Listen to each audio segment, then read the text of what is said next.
The following is a conversation with Anya Fernald, co-founder of Belcampo Farms, that was founded with the purpose to create meat that's good for people, the planet, and the animals, specifically treating their animals as ethically as possible. In this, she sought to revolutionize the meat industry from the inside out. She's also a scholar and practitioner of regenerative agriculture, and she's a chef who has appeared many times as a judge on Iron Chef. Plus, she has one of my favorite food-related Instagrams. On top of that, she's also a longtime friend of Andrew Huberman, which is how we first got connected. Quick mention of our sponsors: Gala Games, Athletic Greens, Four Sigmatic, and Fundrise. Check them out in the description to support this podcast. As a side note, let me say that I got the chance to visit and spend a few days with Anya at Belcampo Farms in Northern California. I met many animals there, from cows to pigs, and saw the amazing land on which they grazed. I butchered meat. I watched Anya cook many amazing meals. I ate raw meat and cooked meat, and spent long hours at the bonfire talking with friends and listening to the sounds of nature. I hiked, swam in a cold mountain lake, and slept in a tent underneath the stars. It was an amazing, eye-opening experience, especially in my first ever visit to a slaughterhouse. The term slaughterhouse is haunting in itself. The animals I met lived a great life, but in the end, they were slaughtered in the most ethical way possible, but slaughtered nevertheless. Seeing animals with whom just the day before I made a connection be converted to meat that I then consumed was deeply honest to me. This ethical farm, Belcampo, represents less than 1% of animals raised in the United States. The rest is factory farmed. I could not escape the thought of the 40 to 50 billion animals worldwide raised in terrible conditions on these factory farms. I've spent most of my life thinking about and being in contact with human suffering, but the landscape of suffering in the minds of conscious beings is much larger than humans. I must admit that I still am haunted by human suffering more than animal suffering. Perhaps I will one day see the wrong in me drawing such a line. Either way, the visit to Belcampo Farms made me realize that I have not thought deeply enough about the ethics of my choices and the choices of human civilization with respect to animals. And, more importantly, I have not thought or learned enough about large-scale solutions to alleviate animal suffering. Belcampo is paving the way on this, and is the reason I wanted to show my support for their and Anya's efforts in regenerative farming and ethical treatment of animals. As usual, I'll do a few minutes of ads now, no ads in the middle. I think those get in the way of the conversation. I try to make these interesting, but I give you timestamps, so if you skip, please still check out the sponsors by clicking the links in the description. It is the best way to support this podcast. I'm very picky about the sponsors we take on, so hopefully if you buy their stuff, you get value out of it, just as I have. Speaking of value, let's talk about games. This show is sponsored by Gala Games, a fascinating new sponsor.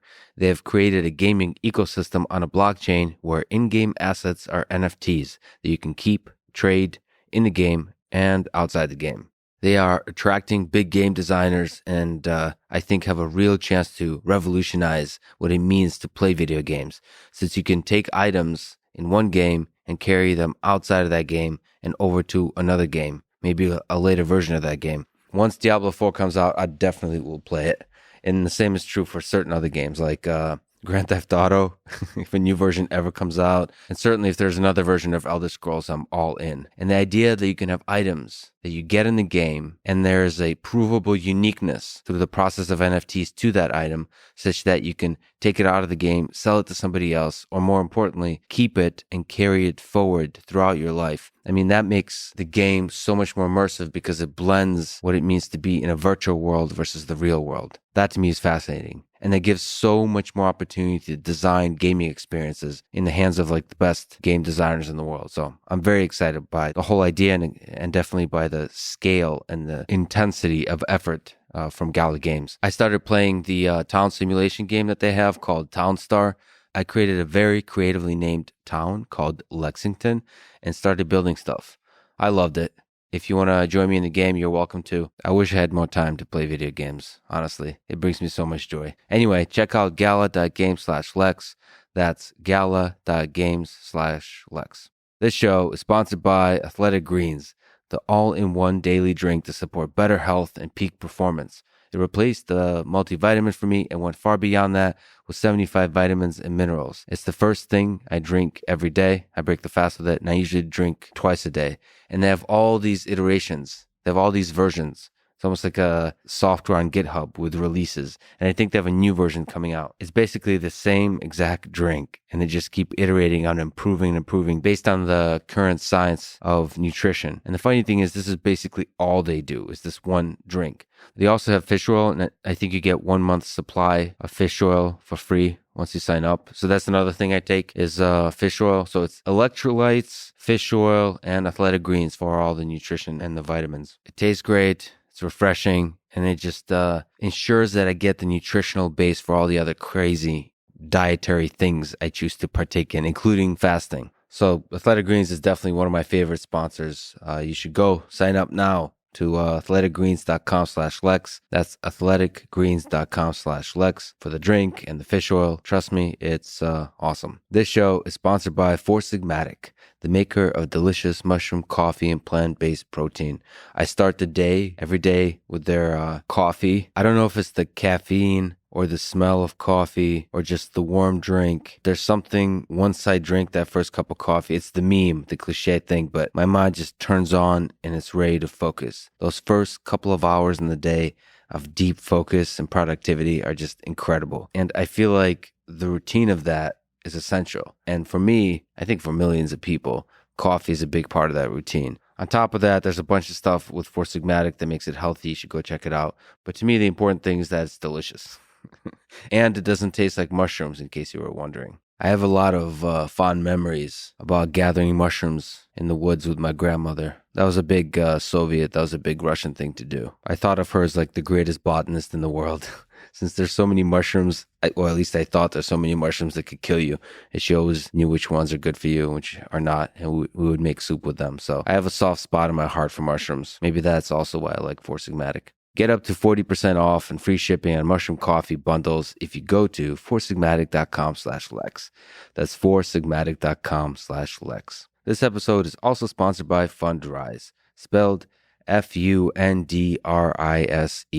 It's a platform that allows you to invest in private real estate. If you're looking to diversify your investment portfolio, this is a good choice. I still believe you should diversify across all kinds of assets. Private real estate is a fascinating one. On top of stuff you might be doing with mutual funds or anything you're doing in cryptocurrency. In fact, there's been quite an increase in inflation recently, and I've been listening to a bunch of economists sort of try to dissect what that means. And I've been a little bit surprised that an increase in inflation has not been, as far as I can tell, coupled with increased prices for cryptocurrency, because I saw crypto as a hedge against inflation. Of course, nobody really understands how the hell this whole complicated stock market, cryptocurrency market, all of those things work, how the economy works. It is such a fascinating, infinitely complex, game theoretic process that involves millions of humans. In that mess and chaos of a process, I think diversification is still very powerful. And so you should definitely check out Fundrise at fundrise.com/Lex. 150,000 investors use it. It takes just a few minutes to get started at fundrise.com/Lex. FUNDRISE, fundrise.com/Lex. This is the Lex Friedman Podcast, and here is my conversation with Anya Fernald.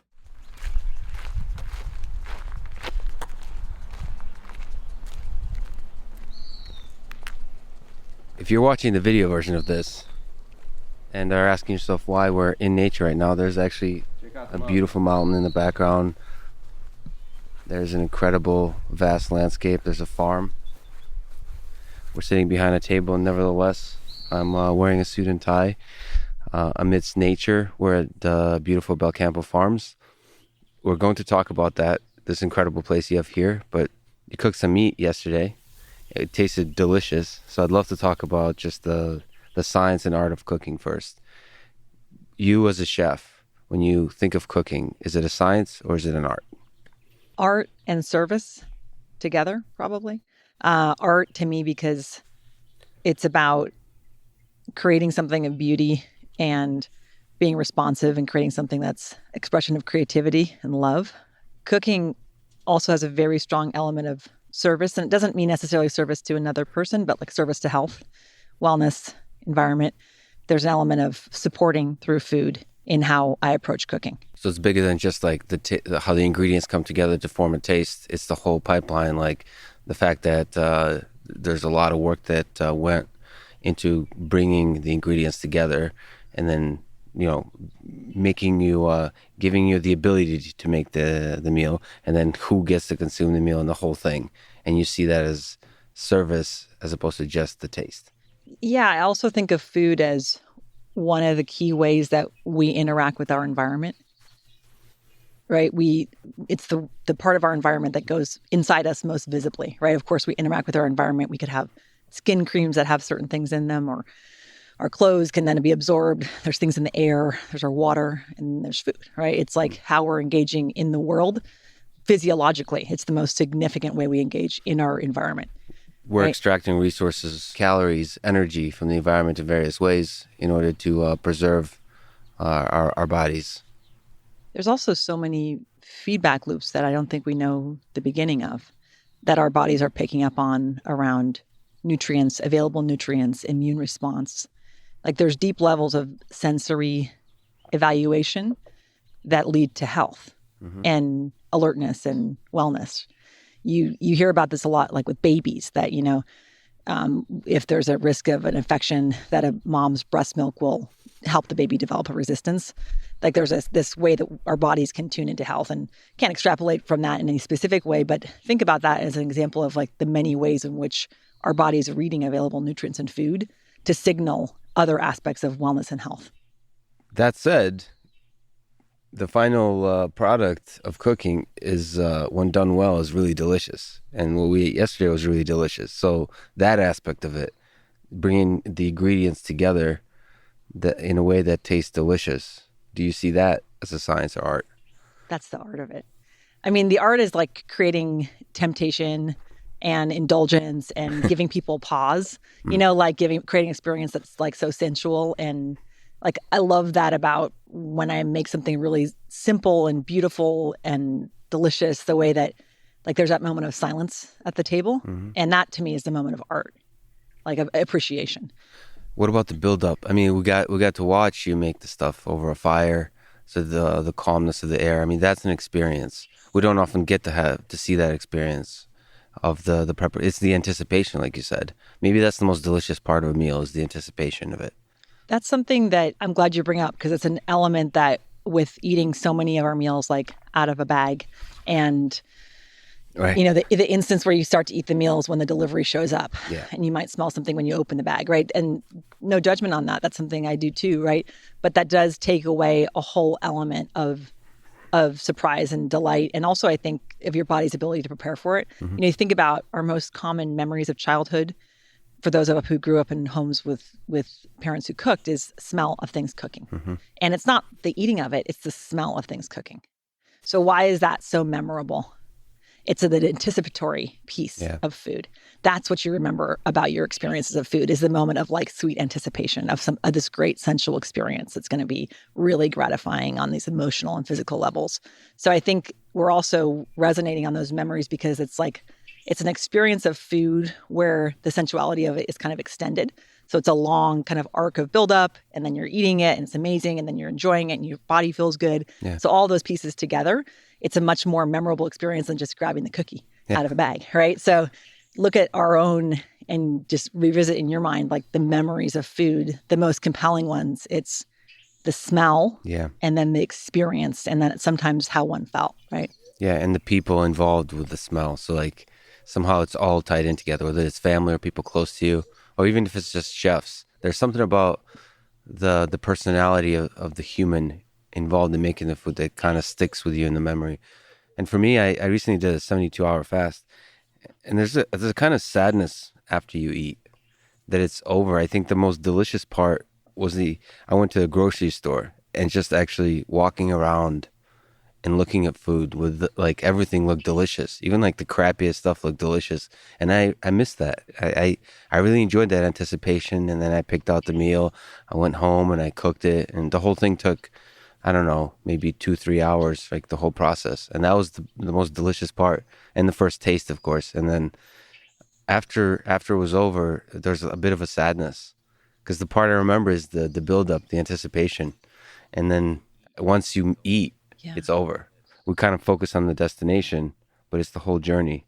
The whole, like, even if you go to a restaurant, it's the conversations leading up to the meal and the first taste of the meal. That's where the joy is.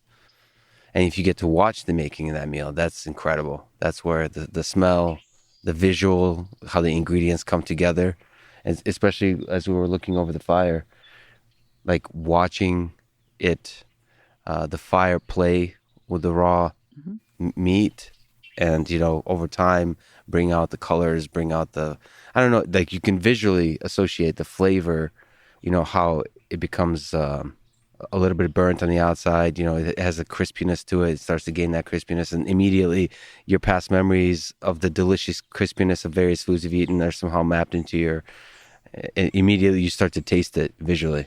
I don't know. Yeah, that experience is magical. And of course, maybe it's the Russian thing, but I'm almost like saddened when it's over. I think fasting is gaining in popularity because we're having to relearn the importance of being hungry in anticipation and delight. Yeah. We have such a fear of hunger, and that's really functional in evolution, right? But we have this deep fear of hunger, and part of the great American experience has been that we don't have to be afraid of hunger at all because there's food everywhere and it's really cheap.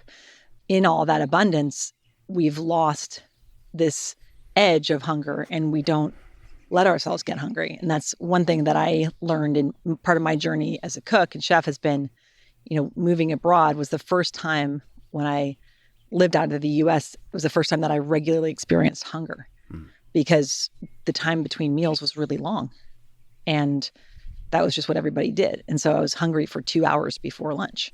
And that was the first time in my life that there hadn't just been readily available snacks.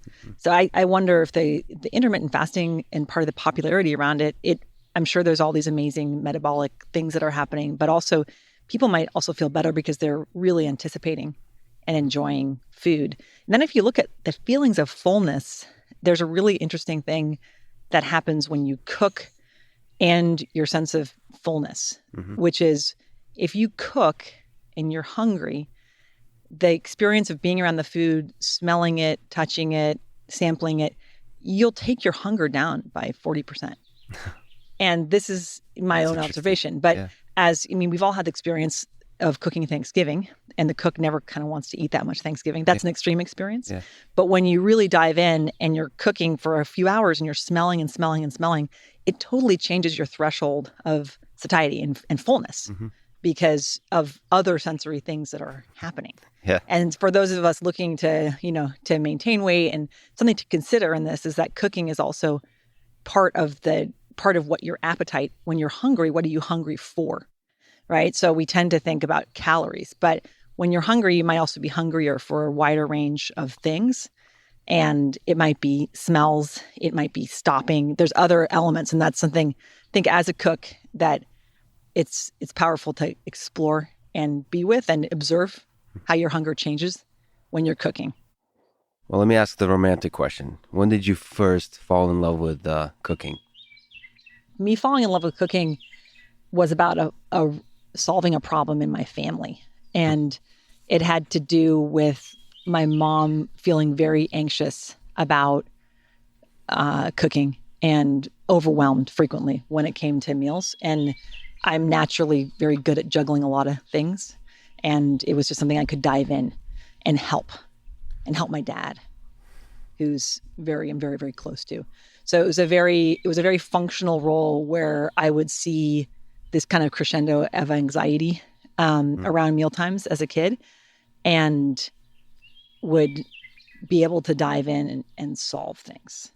And I also loved women who cooked. Like my father's mother was a great cook. She was I remember her telling me as a kid, I was asking her about church and why she went to church. And she's like, I mostly go to church because I get to cook for the Yeah. potlucks. And so there was an openness around but she just loved to cook for people. And there was this real tenderness and expression of that love. So seeing women in my life who had this like real tenderness and love that they shared through food, and then also being able in my own home to kind of pitch in and add value and help my mom and dad was really powerful for me, because I felt like I had a superpower. I felt like, oh man, I just made this stressful thing go away. That was huge. It's kind of interesting. I don't know if you can comment on, especially for me growing up in Russia, it's probably true in a lot of cultures, maybe every culture, that food, and especially like in a family, the mother that cooks is the source of love and like ties the family together, creates events where everyone comes together. It's one of the only chances of togetherness. The thing that bonds a family is like dinner or food, eating together. And I don't know what to do with that. It ties up with like dieting and so on. When I was on stricter diets, especially like competing and cutting weight and stuff, it felt like I was almost like losing opportunity to connect with friends and family. It's interesting. It almost like cultures, we cannot fully experience love and family without eating. And on the flip side of that, eating enables us to experience love and family. I don't know what to do with that. It's a tough one because there's lots of layers around kind of gender roles and families changing and things. Yeah. I'd say I agree around the alienation, and I've done carnivore diet and I've tried some of these extreme protocols, and I suffered from loneliness. It was like doing carnivore and not being able to eat what my kids ate and talk about it at the same time. Those pieces are real, and I wonder with all of these diets if that structure is actually helping or just taking away from people's kind of sensual understanding. But I think that there's some rigor around that helps people discover what's good for them by eliminating, and then growing towards more intuitive food is a good evolution from that base. I love to cook for people. I love to pay attention to their way of being and read what they'd like to eat. And it's my purest way of love. And that's for everybody in my life. I actually love to cook for people I love. I would struggle to be, putting out food all the time. It's like something for me, it's a real act of caretaking. So I definitely have that in my makeup. And I definitely notice in times of of real stress, that's the piece that drops off, right? And it's like if I'm unable to care for myself, I have a hard time cooking. So it's for me, it's very emotional. It's very connected to love. And individualistic, so like focused on the particular individual. It's almost like a journey of understanding what that person is excited about in the landscape of flavors, like figuring that person out, what they like, what they love to eat. Yeah, I see I mostly cook for myself, so I see that as almost this is gonna be like the worst term, but like an act of self-love. This is going to be clipped out, but that like it's almost an exploration of like what brings me joy. And it's surprising because I usually don't share, because the things that bring me joy are the simplest ingredients. Like I'm one of those people, I don't know if you can psychoanalyze me, because you also like basic ingredients. I like a single ingredient, 2 ingredients, because I feel like I can deeply appreciate the particular ingredient. Then I get easily distracted. People who are really good at listening to music, they can hear a piece of music and in their mind extract the different layers and enjoy different layers at a time, like the bass, the drums, the different layering of the piano, the beats, and all that kind of stuff. That's what it means to truly enjoy music, to listen to a piece over and over, like almost like as a scholar. In that same way for food, I just can't do more than like 3, because then it's just, I have to give in to the chaos of it, I guess. But when it's just a basic ingredient, like just meat, or just a vegetable, like basic grilled without sauces, without any of that I've discovered is what brings me a lot of joy. But that's boring to a lot of people. So I usually have to be kind of private about that joy. But that's mine. So yeah, I figured that out. And I guess as a chef, you have to figure that out about everybody that you care for. Well, also for you, you're very interested in things and interested in things being done well and appreciating them. So the single ingredient also allows you to control for perfection and cooking that, which is probably really appealing to you. Yeah. And I think sometimes I see people also in the beginning of their journey of culinary trying to do too many things, right? So there's another piece too that you'll notice, if you recall last night, I grilled us the salad, right? Mm-hmm. And then I did all those pieces separately. And that's something in general to be really attentive of when you're building flavor, to make sure you pay attention to every piece separately. Mm-hmm. The idea that you can, with a soup or something or a stew, there's workarounds, but like to make a great dish that's got 4 or 5 vegetables in it, cook them all separately to their optimal deliciousness and then combine them. So that's another way to approach that, is that you may also be able to look at the different ingredients separately and still have that sense of like understanding of it. But there's too often that we're layering together like 4 or 5 things and then cooking them all at once and then surprised that it's not delicious. Yeah. Because you can't really optimize on multiple variables at the same time for peak awesomeness. And that's actually, the number one way you see this is roasting a whole chicken, which is it's the simplest dish, but it's very difficult because you have the breast meat, which is bigger chunks. They cook faster. You have the thighs and drums, which are smaller and they cook slower. To optimize that and pay attention to it and do it all right, you're actually solving for different outcomes. So there's one example, but oftentimes food is less delicious with multiple ingredients at the start because we're not able to pay attention to how each one needs to end up. So there's a way to parse that apart and achieve a better outcome. I don't know if you've seen Jiro Dreams of Sushi. It's a documentary about so there's an obsession. It's that particular, first of all, set of humans, but also the particular cuisine that focused on the basics of the ingredients. What do you think of that kind of trying to achieve mastery through repeating the making of the same meal over and over and over for like decades? Like, do you find beauty in that journey towards mastery, or do you think it should be always an exploration to where you're always trying things, you're always kind of injecting new flavors, new experiences, all that kind of stuff? I think you have to decide on a palette. If we're talking about an art, it's equivalent to saying, am I a sculptor or a painter? Yeah. The sushi lexicon thing, that's a very, very narrow, small canvas that you're painting on. And that is a beautiful road, right? There's a beauty and a perfection to that. It's like, there's many things culturally around that you could extrapolate for specifically for Japan. But I encourage people on the journey in food to choose like kind of a language that they're working within. And if you want to step out of that occasionally and have 1 or 2 dishes, but if you want to get mastery with food, you probably aren't going to be able to get more than, say, 20 ingredients that you use regularly that you really understand. And so we often see, I see the American pantry, it's got tons of sauces and tons of spices and tons of spice blends. And then really people only use just a couple things. And the idea that you can sort of splash out and do Korean one night and then tacos the next night, you can, absolutely. But to get in a regular cadence of specific ingredients, you're probably going to get more mastery with that sooner. And I think as much as you can do to get an understanding of the basics around salt and acid and understand your palate. Like for me, it's lemon and usually sherry vinegar, right? So that's my acid palate.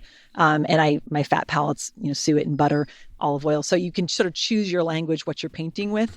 But I wouldn't splash out and say, do I use sesame oil? Yeah, every once in a while. But that's not part of my base palate, right? What, can you say again what your fat palate is? It'd be butter, suet, and olive oil. And olive oil. So not why olive oil? Is it your roots in Italy? I like the flavor for finish because of the bitterness that it adds. So I like the bitter and acid contrast on meat and vegetables, which is mostly what I eat. And so I love that way that the bitterness and astringency complements and allows the flavors to come out. What do you think about coconut oil? I recently discovered that there's a sweetness, or there's something to it that I really enjoy. Maybe because it's new. It's good with heat. I really love it for some reason. As a chef, do you ever try it? What do you think about it? I like it in coffee. Like I like it as a treat a little bit. I find the flavor a little bit challenging in foods. I also find that it's difficult on the quality of that ingredient. So I've found often that I buy a high quality coconut oil and there's rancidity in it. And I don't totally know why. I think it's just the cold chain and how that product's packaged. So I've had some issues with product quality in that. But for me, it's a little bit too much sweetness in my foods. But then again, I don't cook in like a Southeast Asian palate. I try to not have much sweetness in my foods in general. So just because of the palate that I like to cook with. So for me, coconut's got a little bit too much of those high notes and earthiness, which is a nice combination, but it's more like a treat. Yeah, it is almost like a treat. It has a flavor of its own that almost stands on its own. Like I could probably just eat coconut. That's probably the only oil I could enjoy by itself. It sounds weird to say, but it feels like fat is often a thing that enriches the flavor of something else. Coconut can almost stand on its own. You might also be responding to that. It's a complex flavor. Right. So there's also there's an analogous, if you look at butter, for example, a lot of the butter that we eat in the U.S. is just sweet cream butter. It's not cultured. If you explore like a cultured fermented butter, maybe a grass milk, grass-fed and finished butter, you're going to get a ton more complexity. And so you may also just be responding to having fats with more flavor, which is the journey in the U.S. has been towards refined foods that are very neutral. And then you have to combine more of them to make things taste like things. And so if you're coming from a background of using mostly just generic butter or let's say canola oil to cook with, those are very neutral oils. So you can also take some of your favorite fats and look for versions of them that are more flavorful. I mean, I love olive oil as a treat in a spoon. Really? Like a good California extra virgin olive oil. I'll just like have it I'll eat a piece of butter as a treat. Yeah. That's like, or butter with salt on it. Like good fats all of them can be, if they're minimally processed and they're fabulous and it's so delicious, right? But there are things that you have to like look for a version of them that's got that full palette of flavor. Well, for me also the flavors are inextricably tied to the memories I've had with those flavors. So for better or worse, back when I used to eat a lot of ice cream, I for some reason had a lot of pleasant experience with coconut ice cream. So that particular flavor just permeates throughout my life. Not like I'm stuck with it for better or worse as a flavor that brings up pleasant memories. And I have a few such flavors. I have such a relationship with all kinds of meat too. Like it's just so many pleasant memories.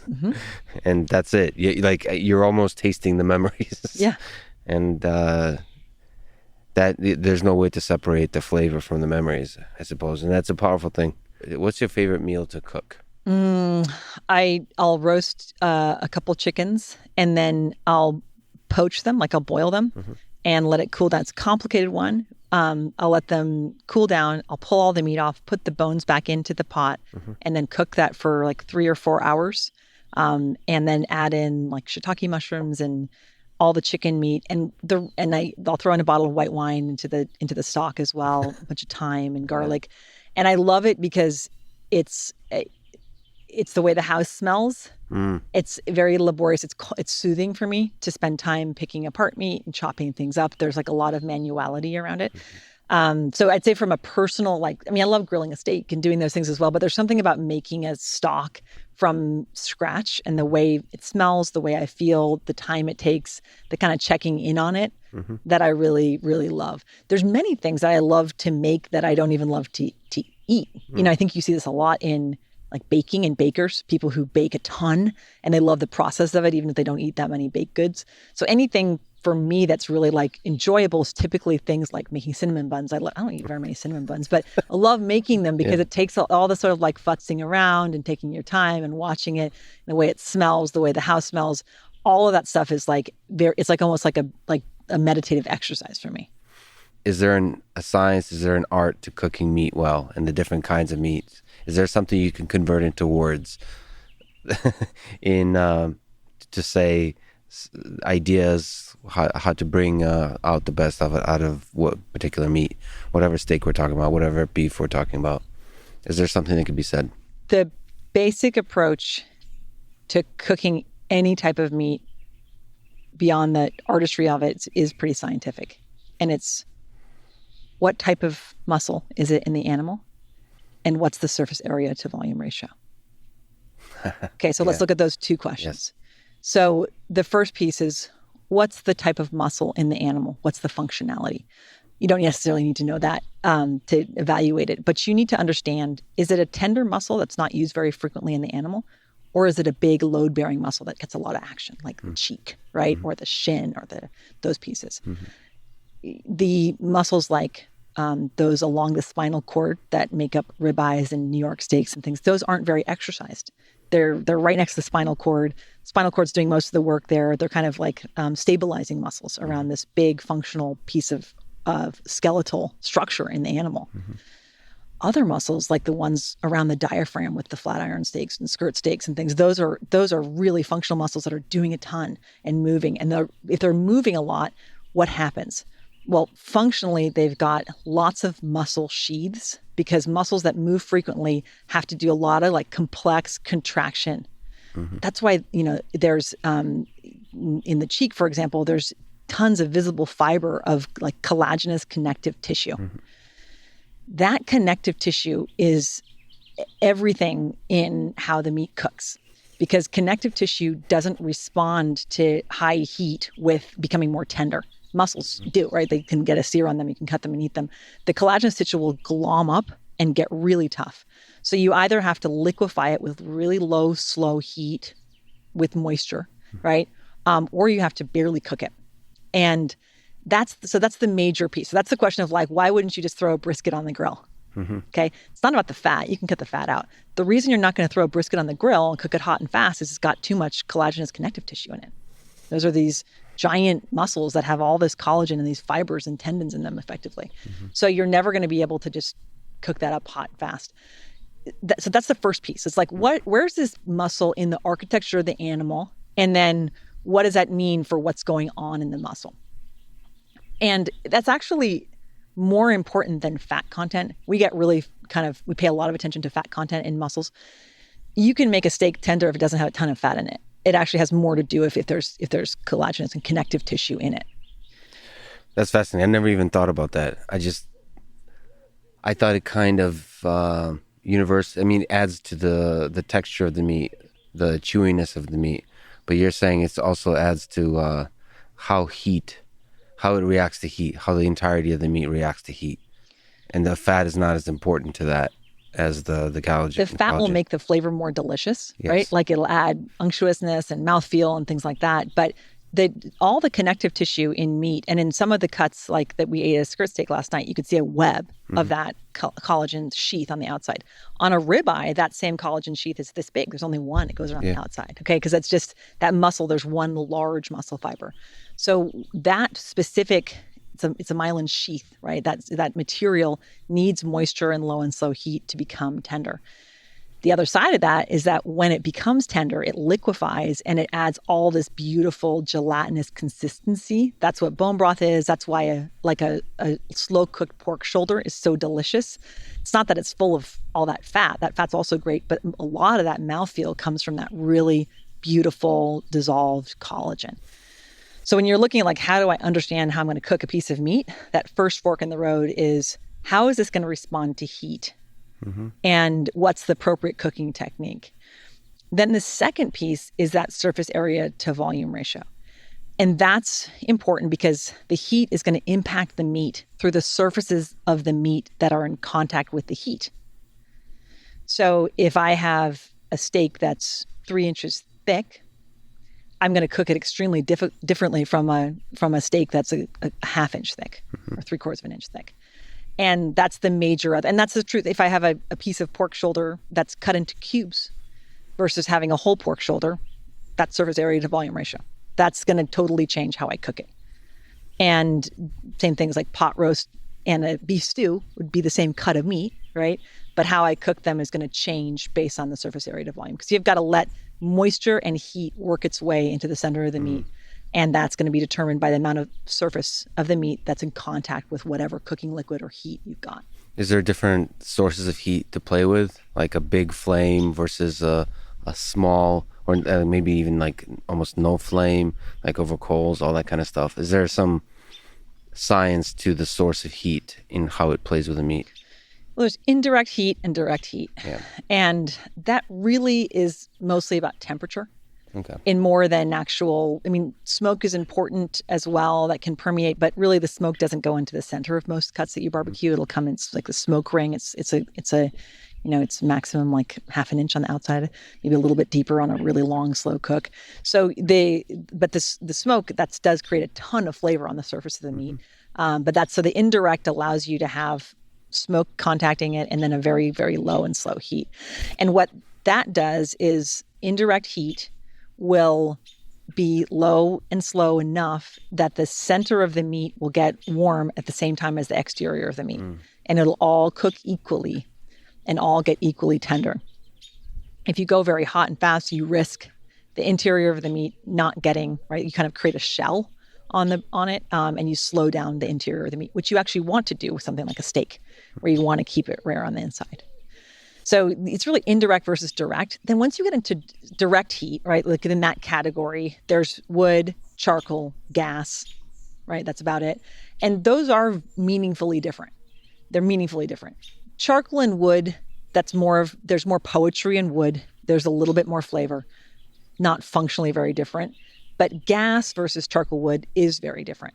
And that's because of the actual scent of the cook, right? The scent of the flavor. And then there's I think an evenness of heat distribution that comes off of charcoal that's different from gas, because no matter how awesome your gas grill is, you do have hotter and cooler spots. So gas grills are typically, you can kind of control for that if you just are going really hot and fast, which is why gas grills are fine if you're just like throwing that steak on, get a hard sear on it, those burgers, put a crust on it. Gas is fabulous for that. It's perfect. When you're doing things that do better with a low and slow cook, like let's say a whole tenderloin or chicken thigh, that's going to be a little bit less elegant on gas than on charcoal versus wood. So when you have more kind of nuance in the low, slow cook over the natural fuels. Talking about like smoke and flame and charcoal versus gas, it also adds to the experience and the smell and the whole thing of the cooking, versus just like the taste it creates. There's a certain experience to like when there's a bit of smoke. Maybe I don't know what the chemistry of it is, but I feel like with smoke the smell is distributed more effectively. I don't know if that's true, but there's a smell and a visual aspect to the experience that's almost enriched with a bit of smoke and or like an open flame.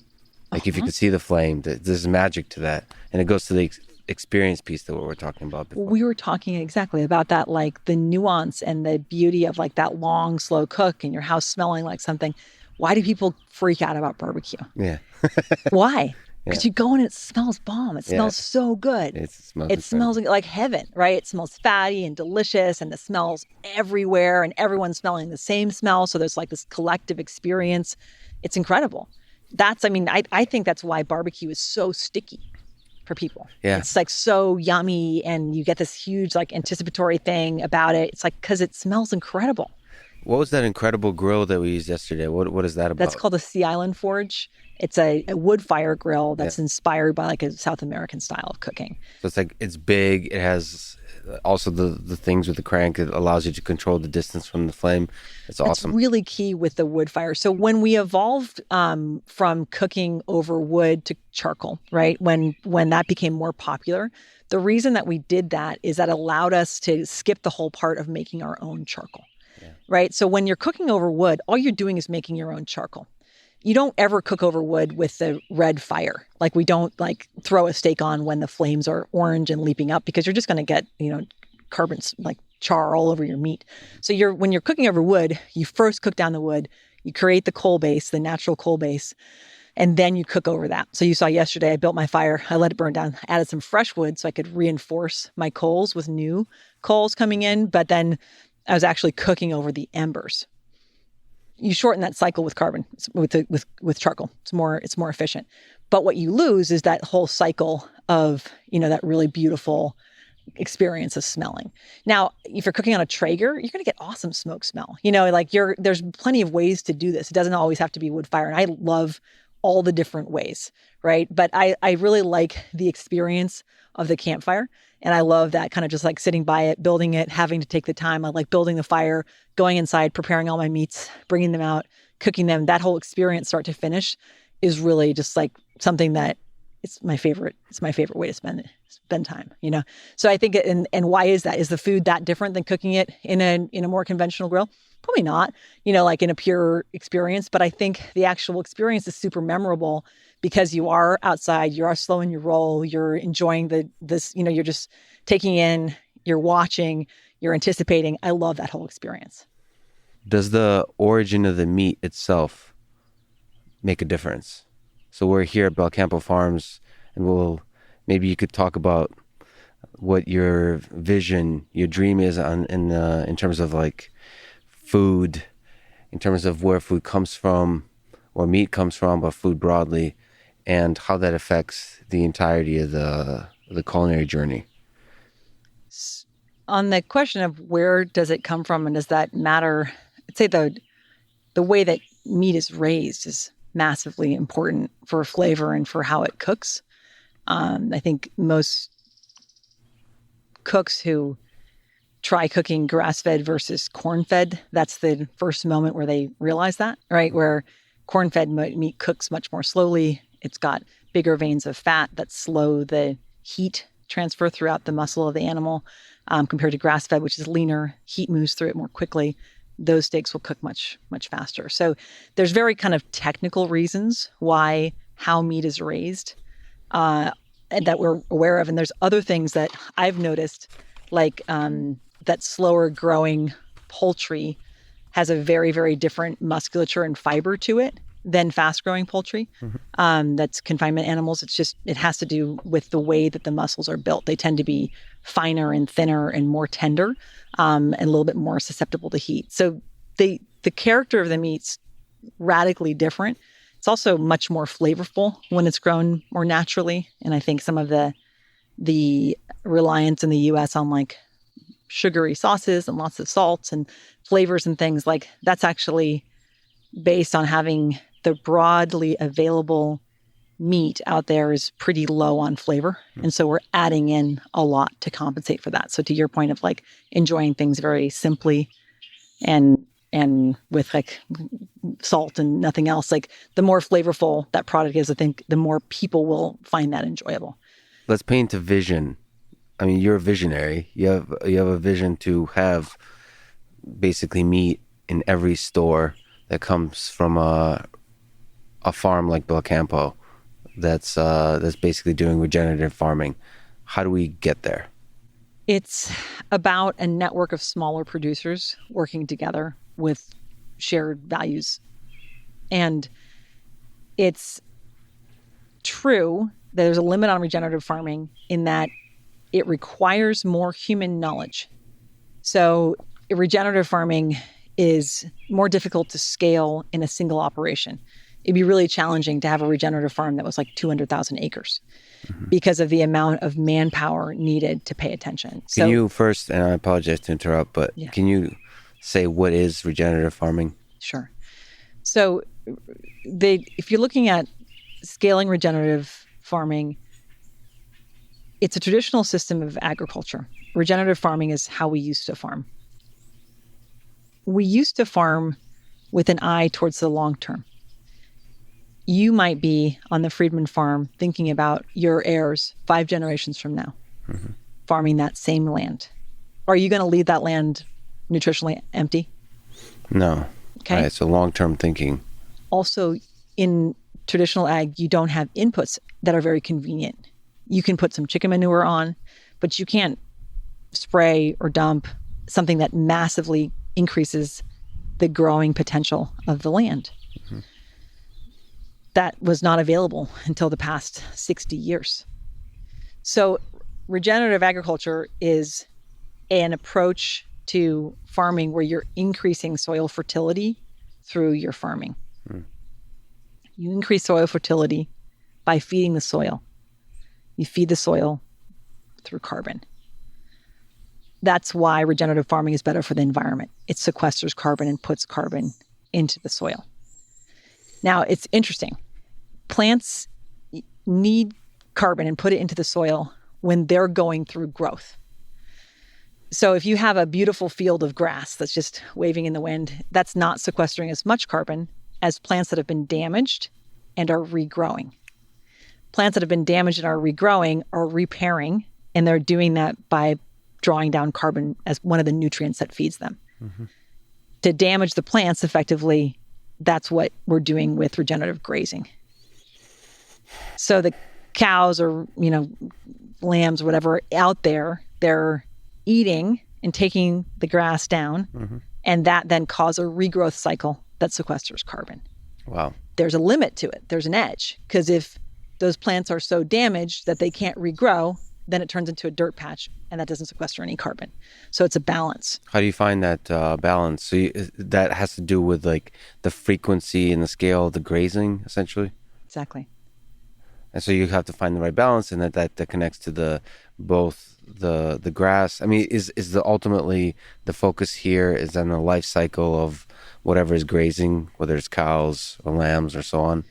That's why the scalability question. So all that stuff that I just talked about, like think about all the actions that requires. Somebody's out there looking and paying attention and understanding how far the grass is, remembering what happened in that field last year. There's a huge human intelligence need and human kind of availability of attention. Now, industrial farming has done a great job at de-skilling agriculture. Industrial farming has taken agriculture from being art science to being entry-level employment. Yeah. So that's the limiting factor on regen. And that's why I think... It's the human intelligent piece. Exactly. I got to ask, I don't know if you think about this kind of stuff. I mentioned to you offline that I spent a bit of time with some robots and Boston Dynamics. Do you think there's a way to use artificial intelligence to help? So data collection, so automating some of the things that makes humans special, make some of that decision, some of that memory that's then utilized, converted into knowledge to make decisions about the crops and so on. Is there a way AI can help, do you think? Totally.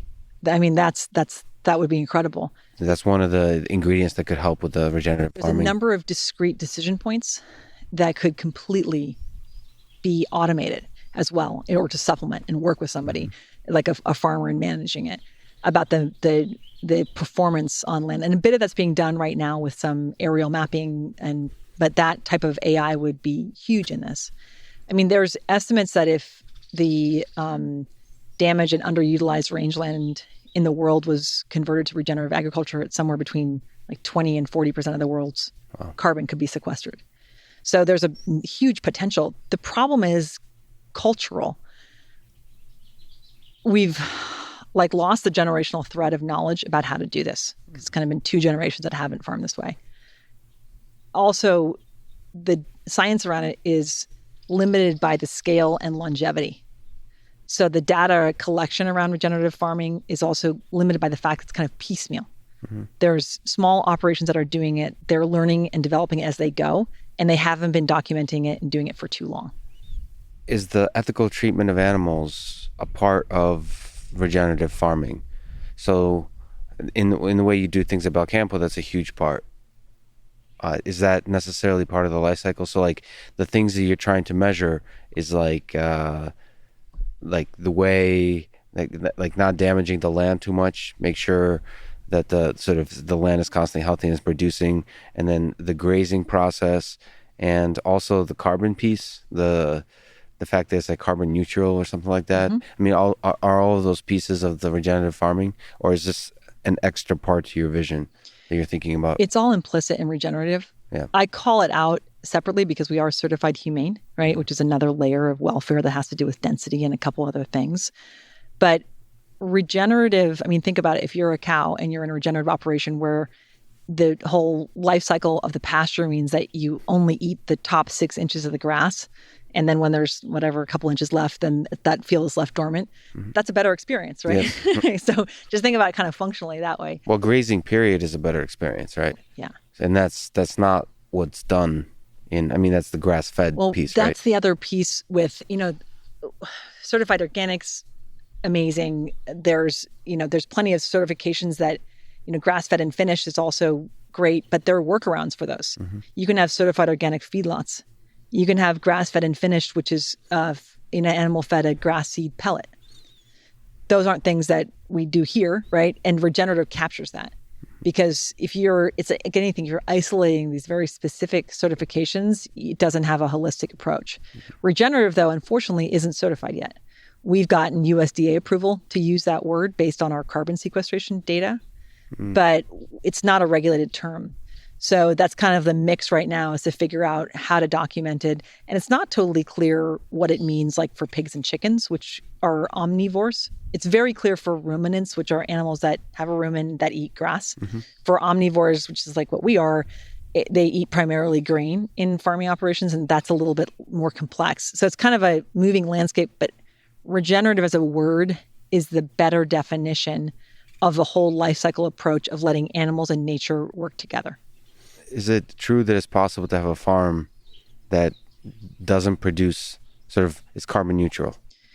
We have been third-party verified to be carbon impact negative.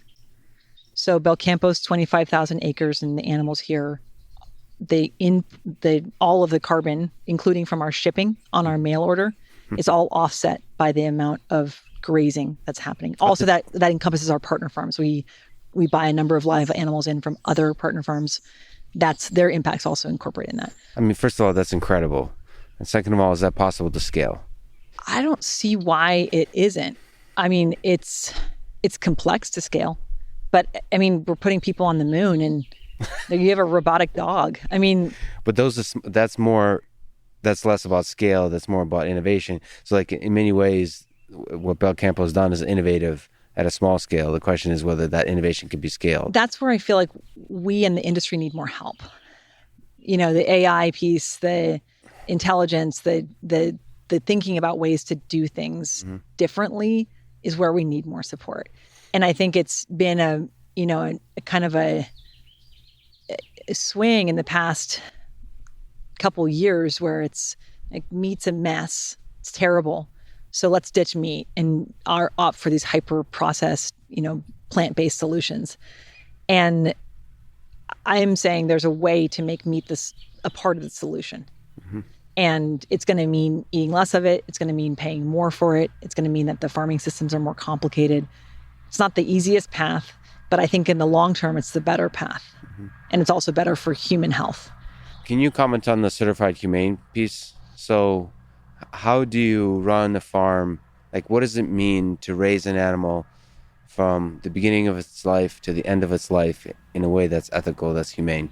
I think the first piece you need to just be comfortable with is that making an animal into meat, is something that you're comfortable with. Because I think that's the biggest question, right? And so certified humane actually goes all the way through the death of the animal, how it's killed and handled at processing. So I put that out there just to say, well, that's, this is all about producing an animal to die for meat. And that's not necessarily, that's something people struggle with the word humane. And I understand that. Like, I have space and empathy for that. It's a complicated decision. And one you have to be comfortable with at the outset to say, this is an animal that's going to die to feed me. Yeah, so we should pause on that, because I actually just 2 days ago read a paper that argued that the killing of an animal, period, cannot be humane. So it's impossible. And that's an argument, just like you're saying, we could make. But if we now on the table kind of take as a starting point the idea that it's possible to kill an animal for food in an ethical way, if we take that as a starting point. Yes. So we won't argue about that. It is worth arguing about it elsewhere, and I probably will. I will probably talk to a few vegan folks, and we'll talk about the vegan diet. I'm fascinated by it as well. So I'm torn in the whole thing. But if we just take that as a starting point, what then is an ethical, humane way to treat an animal? I look at ethical and humane animal treatment as the major phases of life. So conception, birth and mothering, diet, those are kind of the major touch points of life. So what we're looking at is evolutionary approach, which means, is the animal eating what it evolved to eat primarily? Is the animal primarily outdoors, which is how all animals evolved, given when the climate's appropriate for it. There's certain, times when you can't have animals fully outdoors. Like here on our ranch, we have had issues with cold weather and things. But so if you have appropriate weather conditions, does the animal outdoors? Is the animal able to nurture and engage with its young? Those are the kind of key touch points. But it's really the birth of it. Let me start this one from the scratch. Sure. Okay, so when I'm looking at, or when I consider what's humane, setting aside the death part, I look at the evolutionary diet, access to the outdoors, and ideally spending the majority of its life outdoors, low density, so animals spread out, and engagement with young, social interactions, and that's all kind of social interactions is a cool one. I mean, I also read an article that like cows, for example, have social, like they have friends. Yeah. That's fascinating. I mean, that piece with the young, social interaction with the young, social interaction with each other, that at a basic level, I'm sure that interaction is not as rich as humans, but that piece seems to be part of the humane picture. And you said also, just a quick comment, evolutionary diet, meaning the diet that they were evolved to have. And that's pretty simple. You can look at the physiology of the animal and figure that out. So ruminant species are lamb, goats, and beef, and they have 5 stomachs. They evolved eating really low calorie, high fiber foods. That's why they've got all the stomachs. They need a lot of processing. You or I were to eat grass, we die in a week, right? Our physiology can't handle it. Cows were built and evolved to eat this very low calorie, very high fiber, very low density food. And they walk around slowly, they're moving constantly, and they're eating it. When we put them on a corn-fed diet, that's the opposite of their evolutionary diet, and their systems really struggle with it. Mm-hmm. Now, pigs and chickens are different. Pigs and chickens are omnivores. And pigs will happily eat chickens, for example. Yeah. Our pigs on the farm will hunt and kill rattlesnakes. Yeah. And eat them. It's they have, and they enjoy all of it. they're omnivores. So you often see, and I've seen people try to raise like a grass-fed chicken, and that doesn't exist. I mean, they need a higher, omnivores eat everything. They're what's called monogastric. They got one stomach, and that one stomach needs higher density nutrients. So in the case of chicken, if you're to do, look back in American history, in the 1950s, it took, commercial chickens took like 54 weeks to come to full weight. Mm-hmm. Now it's 2.5 weeks in confinement farming. On our systems, it's like 8 to 10 weeks typically.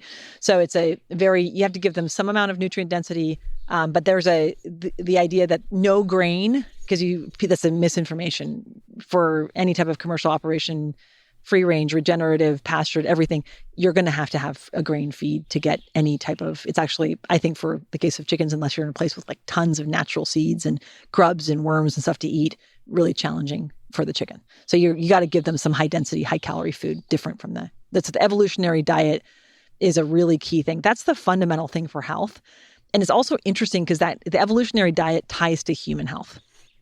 I've looked at the nutritional analysis on all of our products, and it's the evolutionary diet is, for the case of beef and lamb, gets their omega-3 to 6 ratios the same as wild game. So it's not like beef is really radically different from elk. They're ruminant species, right? If you feed beef an evolutionary diet, their nutritional profile is the same as wild meat, as a wild ruminant. I got a chance to witness Neuralink. I don't know if you're familiar with that company, the brain computer interfaces. And then I got a chance to see in person just a bunch of pigs who had Neuralink chips implanted and taken out. And those pigs are so happy with life. I don't know. I've never seen a happier animal. I mean, because they get to eat, because you were mentioning sort of diets and stuff. Pigs seem to love a lot of stuff. Mm-hmm. They're easily made to be happy. I don't know if you can comment on your thoughts of exploring the capacity of the pig mind through some of this testing with Neuralink, whether that's exciting to you, whether maybe on the humane side it's a little bit concerning, if there's something to be said on sort of like I don't know if it's even the ethical side, but just because of your connection to meat and to nature and understanding these living beings. Well, pigs are incredibly intelligent, so yes. I'm not surprised that they're a subject matter for Neuralink. They're smarter than dogs, and they're empathetic and emotional.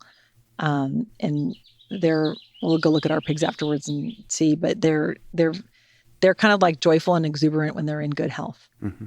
And so that makes sense. I'm interested and open. I feel that the kind of bleeding edge agriculture movement that I'm, on the edge of in some ways, we're a larger operator, but we as a movement have to get into the game. We have to move forward in a way that allows us to scale if we want to be viable.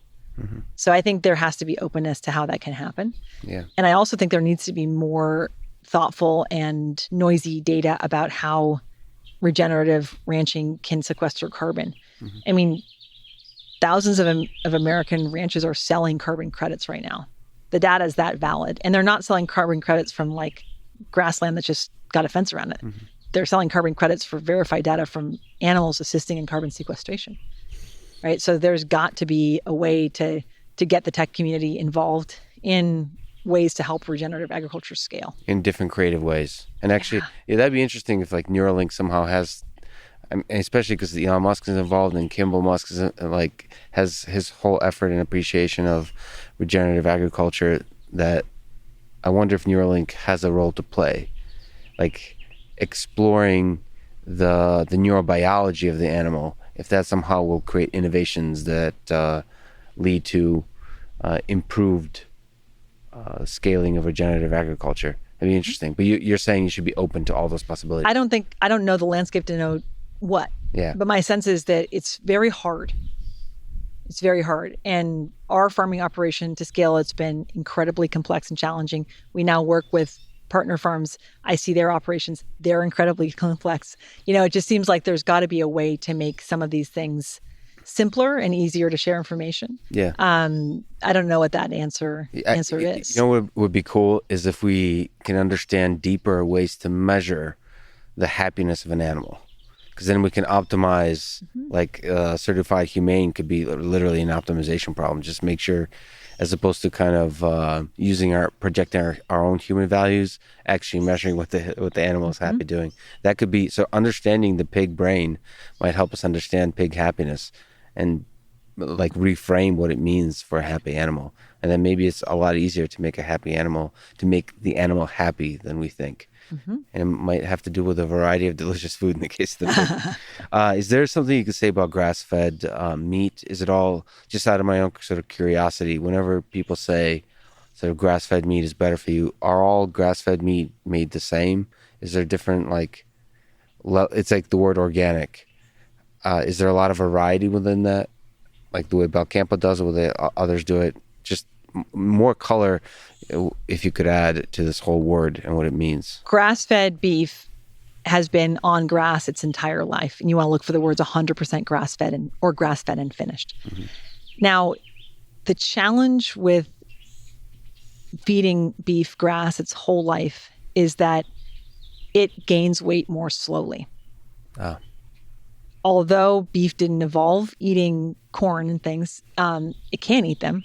And in eating them, it gains weight more rapidly and has like a version of like an inflammatory response. Mm. If you actually look inside the rumen of the animal, inside the stomach, it's like black and shiny inside compared to grass-fed animals, like green, smells like compost. Mm. So the animals themselves, their whole physiology is damaged by that food, but they also gain weight really quickly and they put on a lot of fat. It's like if you or me were to eat a bunch of processed food compared to eating a bunch of greens, it's the same impact. You're going to blow up. So the problem for grass-fed is getting the animals to gain weight. Mm-hmm. They're getting a ton of exercise. They're eating really clean, right? And they're super chill. Mm-hmm. So that's different from the animals that are kept still, eating really nutrient-dense foods and under a ton of stress, which is a confinement animal. So are all grass-fed meats created the same? The diet, nutritional profile broadly, but the length of time that the animal lives is extremely important for the flavor of the meat. We're taking our beef to 24 to 26 months. Conventional is around 18 months. So I'm always looking, if you're evaluating grass-fed animals, you want to get animals that are typically allowed to live for longer because their flavor is going to be better. There's going to be a bit more fat, and their omega ratios also vary very differently. And I've seen omega ratios, on our farm everywhere from 1:3 to 1:1. Ideal is 1:1. Game is typically 1:1 or 1:2 of omega-3 to 6s. But in operations where you don't have year-round grass, it's more complicated. You're feeding hay and you don't get that 3:6 ratio. Omega-3s come from green grass. They're the fat in greens. And so they're scarce and costly, right? So you can't have grass-fed and finished animals that don't have that perfect ratio because maybe they're in a climate or for whatever reasons. We've had to do it too during the droughts, do hay finishing. It's not optimal, it changes the ratio a bit. So there's a little bit of variance within it. I'd say though, the variance within grass-fed is still small compared to the variance between conventional and grass-fed, right? So there's definitely things to look for within it, but the real difference is between those two. Also to notice is that it's not a verified word, okay? So grass-fed means animals that have been on grass at some point in their life. Mm-hmm. The way the cattle industry is in the U.S., there's segmentation. So there's cow-calf operations. Then those calves get sold to stocker operations, which raise animals in their teens, basically, and then those get sold to feedlots. And so those three phases, that first phase of the cow-calf is always on grass.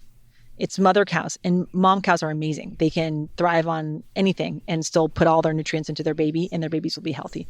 So you never are putting mother cows on really premium pasture. Mm-hmm. So it's usually just kind of like okay pasture, dirty lot. If you ever see kind of like, scrubbly lots with lots of, cows and calves on, that's a cow-calf operation. Mm-hmm. So there's also a loophole, unfortunately, where people use the term grass-fed and they're actually referring to animals that at some point in their life had grass, but that might be pretty far in the rearview mirror. So you need to look at that grass-fed and finished or grass-fed 100%. That ratio of omega-3s to 6s, it changes in like a week on grain. Wow. So it's radically different. Unfortunately, it's the same thing for you and me. You could eat clean for a month. You eat, junk for 3 days, you're garbage, right? Yeah. It's not like you can just like coast on that, right? We know what that's like. Yes. Same thing for animals. Our physiology changes. Food's the number one way we interact with our environment. Yeah. And our body changes really rapidly and dramatically. So we know Belcampo and just the way sort of this regenerative farming approach of Belcampo and the sort of how Humane is good for the land, is good for the animal. Can you comment on ways it's good for the human that eats the meat? Is this meat better for you? Yes.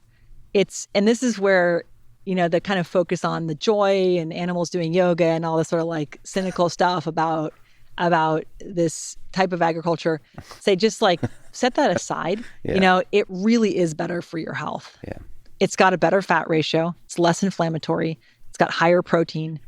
It's just better product. I mean, in the case of beef, it's lower in fat.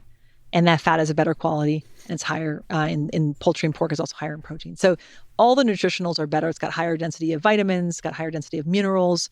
And none of this stuff is radically different than, it's not like the product is black and white, but every metric meaningfully is better in the right direction across the board. So why wouldn't you?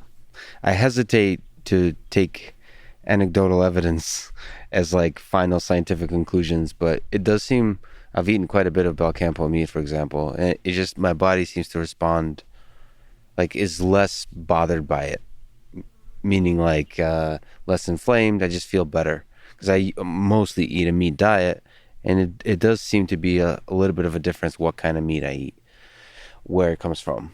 I don't know if that's my own psychology also. I mean, there is an aspect to like when you know that the meat came from a good place and all the ways we've defined good, you feel better about it, and that has an effect, like decreased stress. So I'm a huge believer in that. Like outside of just nutrition, how you feel about the whole experience is a huge impact. But it does feel like the meat itself is actually just leading to less inflammation for me, or like less like the bloated feeling and all those negative effects that could come with meat, versus like certain other ground beef that I eat, like store-bought chicken breast or steak, all those kinds of things. My body's a little bit more works a little bit harder to process that food, it feels like. Mm-hmm. I don't know if there's science to that, but sort of anecdotally, that seems to be the case. Omega-6s are a big part of that. In the case of the beef, you eat a lot of beef. Yes. You love beef. Yeah. And so in a conventional beef product, it's a 1-to-30 ratio of omega-3s to 6s. Mm-hmm. And it can sometimes 1-to-20, 1-to-30, but that's the wrong direction. In our beef, it's, as low as 1-to-1. Wow. So that, and the omega-6s are what's part of inflammation. Right? Now, the magic in animals is that they're incredibly efficient processors, right? And in the same way that, the body can protect us from, can process and take out tons of things that are toxic out of the environment. I mean, animals' bodies can do that too. So the beauty of meat is that it can be pretty clean. Things like Roundup and stuff don't end up in the meat. When we have antibiotics in our meat, we're not worried about getting like tetracycline from the chicken breast. What we're worried about is the workers getting tetracycline, the chicken growing faster than it should, the meat being chewier and not as high quality. But the actual antibiotics the animals great at filtering that, right? Mm-hmm. They get that out. So you have to think about meat not as like contamination of like, oh, there's going to be some of that garbage they used in the farming in my meat. But it's the more subtle things. It's the fat ratio, it's the protein density. And there's also I think in my experience, there's just more complex flavor and things that taste more complex. This is, science backs this up. They fill you up faster. So if you're looking to limit, to eat for fullness but not eat as many calories, more complex foods are the way to do that. And that you hit your satiety, help you hit that satiety. So things like, all the key, amino acids that help you feel full, mostly from meat, right? So that's part of it, but all meats have those. Then there's other kind of micronutrients and things around that complex flavor that help you feel full faster. Forgive me for this question, but it is kind of an interesting one that people are curious about. What does it feel like to be or what does it take to be a woman CEO of a meat company? I mean, you're no longer CEO of Belcampo, but you co-founded Belcampo, you ran it for many, many years. Is there something that you could say in terms of challenges associated with that? And how did you personally overcome it? So to be a female running a meat and livestock operation, I felt very alone a lot, for a long time. I felt very like everybody waiting for me to fail or watching and assuming that I was like just good at marketing or whatever else. And so it's taken me a while to not internalize that. I think the only reason I'm here is we have our own supply chain and slaughterhouse. And I think had I really been playing in the broader meat industry, it would have been a shorter journey. It would have been very hard to make it even get to this phase. But I do, I think the mission is my life's work. The mission of cleaner ingredients that taste so amazing, you don't need to do too much to them. I like creating food that's in support of good health. Yeah. And then secondary to that, it's the environment. But I want healthy food to be a joy to eat, right? And that's creating innovation in the space for this company has been about building a brand that's people understand and is transparent and that people believe in an industry that's broadly perceived as pretty corrupt. So those are things I feel enormously proud of. So you focused on the mission and the pushback, all the mess of the industry. You try not to internalize it, try not to let it affect you, and focus on the mission. Hard. And it's in the joy of it, and the part where it's gotten fun for me has been returning to what I love about it. And I've only had the privilege of doing that pretty recently. So I think for me personally, starting, I hostess these events on the farm called meat camps, where I cook and teach people to cook and taste and talk about flavor and all the sensual aspects of it that are my fire. Yeah. Thank goodness I did that stuff, because otherwise it was just such a beating. Yeah. So there were parts of it where I got to feed my fire. And then now in the past year since resigning, I do all the recipe development. I shoot all the content. I, taste product. I'm developing all of our new products. I launched our meatballs. I'm just about to launch our chicken meatballs. I'm doing a high protein bone broth. Like why I did this, was to be able to build this great product that I could build on. Mm-hmm. So I'm kind of at that place now. But it's taken a lot longer. And I think, looking at the landscape of what to do in food, this is definitely, we tackled the most complicated problem. Well, so that I can imagine.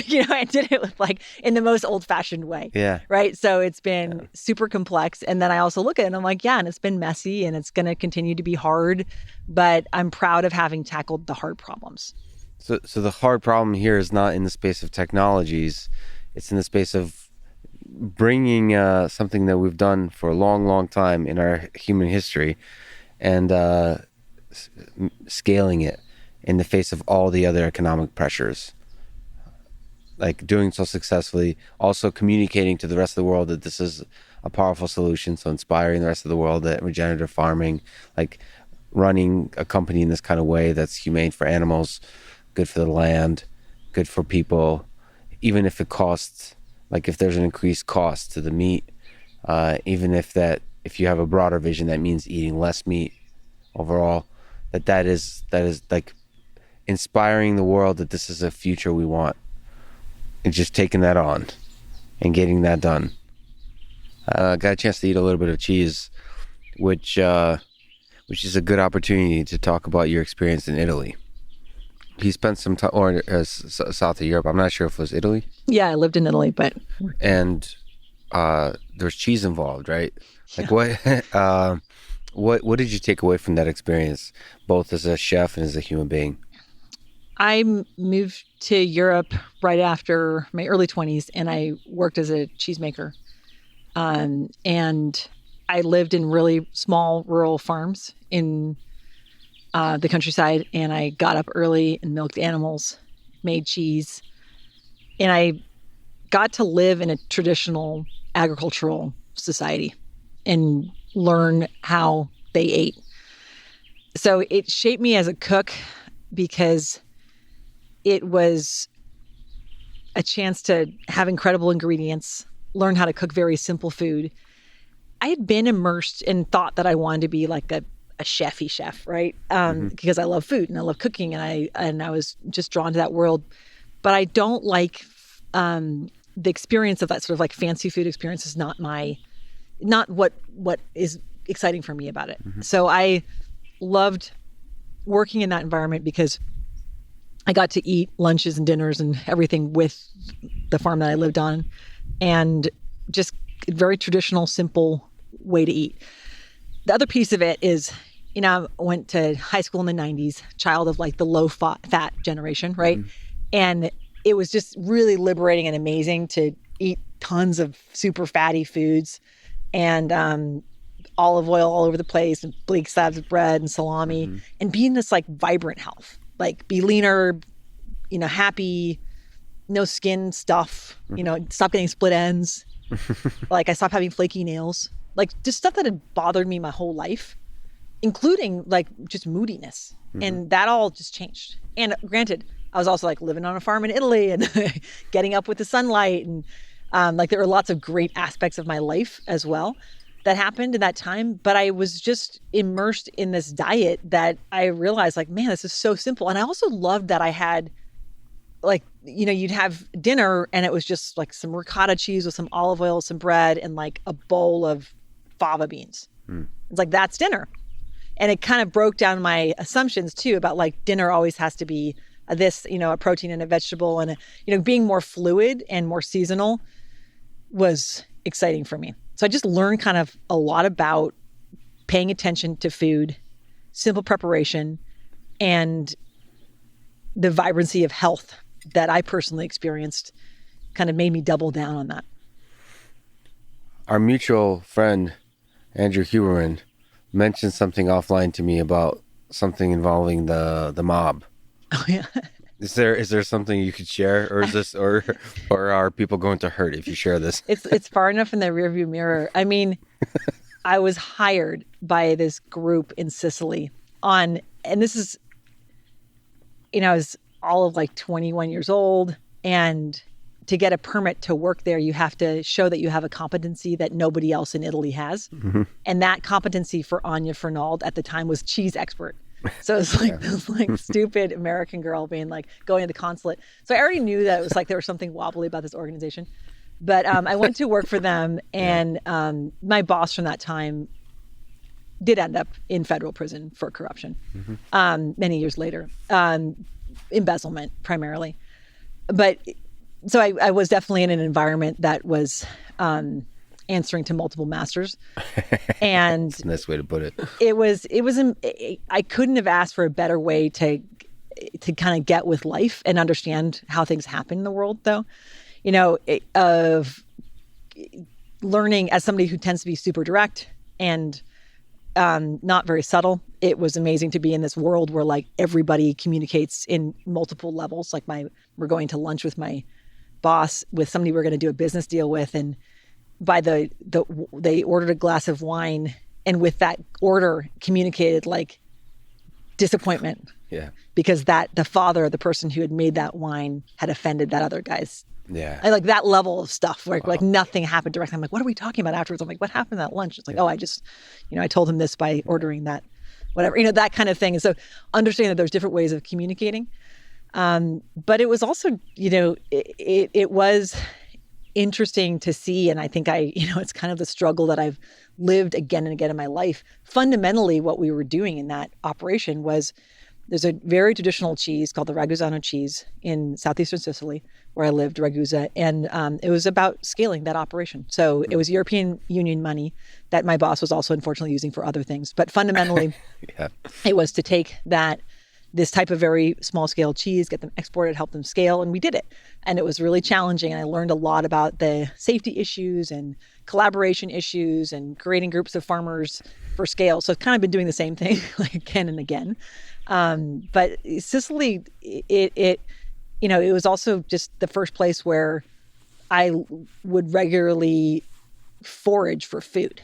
Yeah. Like there, I'd go to friends' houses and we'd like go out and pick nettles or go out and pick wild asparagus. So every season there was stuff that you would be gathering, and that was just part of how you lived. Mm-hmm. And it was part of your health. So I just learned a ton in that time about like simple eating and really that healthy food, the simpler it is, the better, right? Like this sort of sense that healthy food isn't in a tiny package granola bar, lots of labels, lots of powders. It's like the more simple, essential, closer to the land can actually lead to optimal health. You've learned to appreciate the simplicity of food, the beauty within the simplicity. I think it's because it was the first time that I had amazing food quality.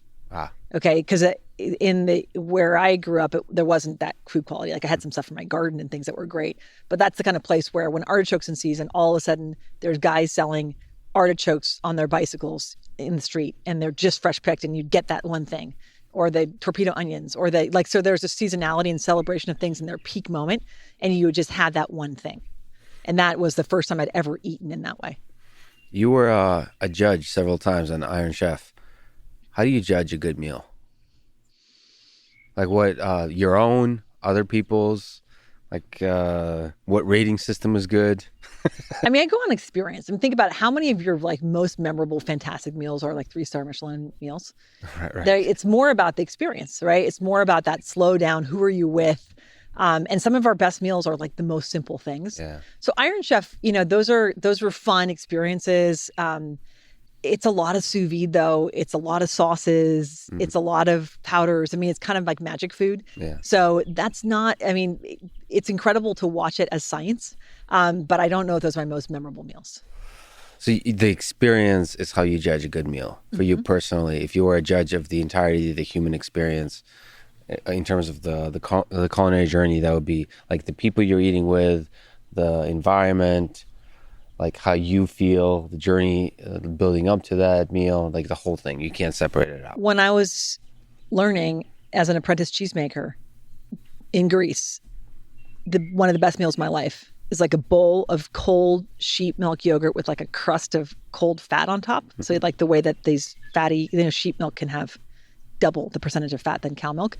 So like there's the yogurt and then there's this crust of fat and then they pour the fresh honey over the top and you just eat like this bowl of probably top 5 meals of my life.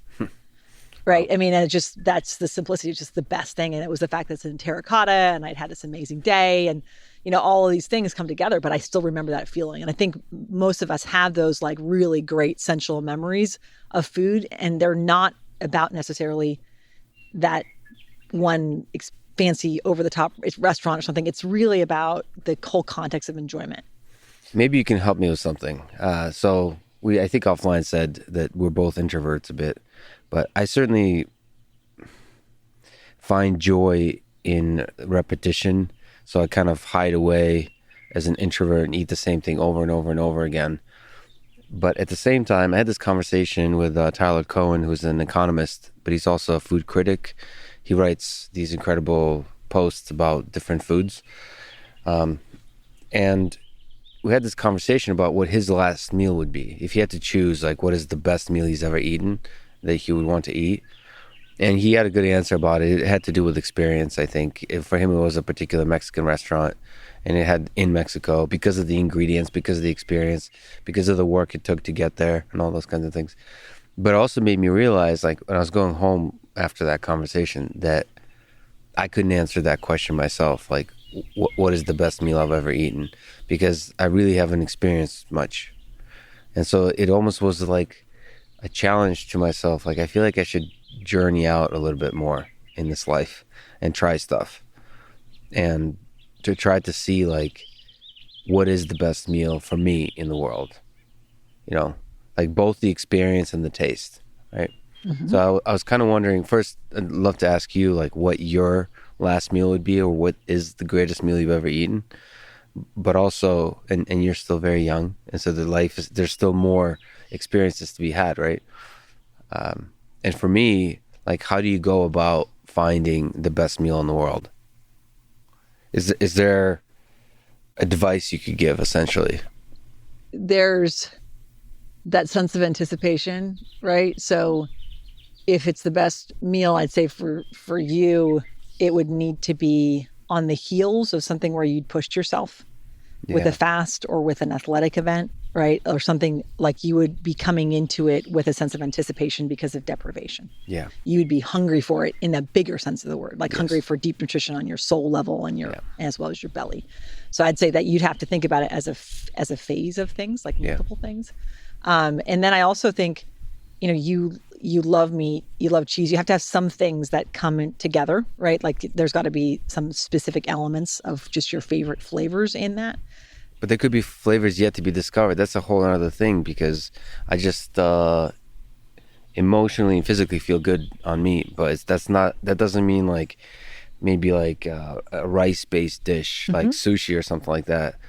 Or Indian cuisine where it's like sauces and the breads and whatever, I love that stuff too. So we're not talking about like, a meal is an experience that could be like a one night stand, but with a with a piece of food, right? It could be a totally different than what actually makes you feel good when you eat it every day. Yeah, absolutely. Completely analogous. I get that. I mean, you also, though, there's elements of comfort and love and those different pieces for you. Yeah. But I think you got to look at, like, where would you go somewhere? Like, would you go to a place where you could, hike in Japan and then end up in a little place where you'd eat something? That's right. That's where I would think you were going to have that magic moment. Yeah. Maybe someplace you go to Mongolia and you're in a really extreme environment for 3 or 4 days, and then you come back and you're in a farm and you get something on the table that's a surprise and you're hungry. Like, that's going to be the moment where you're going to explode in the sense of like the culinary level for Alex that levels up, right? That's the journey for you. It has to be, I think, from understanding you, like a combination of that pushing yourself, anticipation, and something about the some sorts. Exactly. And the environment. Well, I definitely like some fasting is part of a great meal for me. So like 24 hours is like the minimum. You're more sensitive to the richness of any experience for me when I fast 24 hours. Like, and so that's a requirement for a good meal is 24-hour fast, I think. It's just like you're able to taste, I don't know, maybe it's psychological, but you're able to disassemble the various flavors in a meal, as simple as like even a chicken breast. There's all kinds of flavors going on, because like when you cook a chicken breast, there's like the outside, the inside. I mean, the volume of the meat tastes different as you eat, like the different fibers, and you can like tell all those differences as you're eating when you've fasted, and you can appreciate that. And of course, you're right. Part of the journey is important. It makes me think like whether restaurants is the right place to explore. Or I'm envisioning it on a farm for you. And I'm envisioning it in a place that's like really into ag and food, you know, like even a place like Romania, you know, like they have incredible farms, right? Where it's not you're going to get any like fancy restaurants there, but you're probably going to have some amazing little cheeses and cured meats, and you might go to some, you know, have some experience and end up in a place with like 4 things on the plate, and each of them blows your mind. You know, like, or Japan is another place like that. I think Vietnam, Laos, like, I mean, those are countries where there's like these incredible niche ingredients and this essentialism around food. That's fascinating. Or maybe it's in Russia with Putin. That might be the best meal in the world. Go with him on the farm. That'd be, it's hard to reproduce that. If that is in fact a good meal, it'd be, you know, it's hard to get him out to the farm, but maybe one time, it'd be the best meal. What about you? For me, like it's the ingredients that I associate with like indulgence, like be fresh bread with like my favorite cultured butter on it, be food of my childhood. I grew up in Oregon. We always had salmon, and I'd smoke salmon or salmon eggs, like really good salmon eggs. I love cheese. I love goat cheese. I love all kinds of cheese. So there'd be cheese. I love meat, obviously. I'm imagining it's sort of like an abundance of like 10 things I love. It's not a dish, you know, it's like all the yummy all things. Of your indulgences on the same plate. Yeah. And there isn't like, for me, there's not like a big cake or something super like that. It's like really yummy things that I love, like really fresh, crusty, delicious bread that's warm and it's got a bunch of butter on it, and I can put some salt on it and eat a big slab of that. That's where I'm at. That's funny. And so meat to you is not like one of those indulgences. Oh, definitely. That'd definitely be steak there too. I'm just imagining not like there isn't a specific dish. It's like 8 or 10 things, right? It's the fresh bread. It's something like fishy, yummy. It'd probably be really good fresh berries too. There'd be a steak or a pork chop or something like meaty and delicious and savory. There'd be some cheese, just a bunch of different things that I love to eat that like all kind of check boxes for me is probably what would make me happiest. I'm afraid of variety. I like the focus when you could just, this is all you have, the scarcity of just, this is the one ingredient. And really appreciating it. Or maybe one thing, like one full complex flavor, whatever the heck that is. It's like the distraction, the serial dating nature of having a bunch of things in a plate is, so for some reason that prevents me from fully enjoying any one of them. I don't know why that is. The more healthy way to do it is the variety. It's just, your way is the healthier way to do it. Is alcohol involved? I don't drink very much. Okay. I like red wine, but I just don't really. I love red wine with good food, and I also co-founded a rum business. That's an organic rum, so I love that product. But that's not that for me. It's like I'm more interested in the food. I'd say. Is there some connection between your chef life, cooking, and music? Does music have a role in the experience? I love artistic expression, and that's always had a role in my life. In the same way I love to paint and draw and all the different things. I was a professional musician when I lived in Sicily, by definition, technicality, because I played in the municipal band. So I would march around the town with all the funerals. Nice. I get like €50 every time I'd like march in a funeral playing my oboe. So it's given me, I like that because I like to, like you were talking about going to farms, like what I quested for was experience and connection. Right? In places where I could learn things.